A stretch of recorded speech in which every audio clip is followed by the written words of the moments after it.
ఏదైతే జగత్కారకమైన అసత్య పదార్థాల నుంచి ఈ స్వభావం అనేది వైదొలిగి ఎటువైపుకి వెళ్తారంటే నీ లోపలికి వెళ్తాది. నీ లోపల నువ్వు గమనించడం, విచారణ చేయడం అనేది ఎక్కడ మొదలవుతుంది?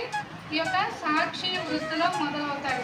సాక్షి వృత్తి అంటే ఈ యొక్క విచారణ తత్వం అనేది నీలో మొదలయ్యే స్వభావం అనమాట. ఇది ఎక్కడ వస్తుంది? మనకు సాక్షి వృత్తి అనేది ఏ విధంగా మనం పొందగలం అంటే ఉదయం లేచి ఒక 108 చుట్టూ తిరిగేసి వచ్చేస్తే విచారణ తత్వం మనకు వచ్చేస్తారా అండి?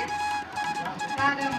ఇంకా మనం దాన్ని ఎట్లా తెచ్చుకోవాలి? విచారణ తత్వం అంటే సాక్షి నాలో ఉన్న ఆ యొక్క ఏదైతే ఈ యొక్క మానసిక పరమైన వృత్తులు లేకపోతే మనసు, బుద్ధి, చిత్తం, అహము, నీ లోపల ఉన్న ఆత్మ చైతన్యం వాటంతా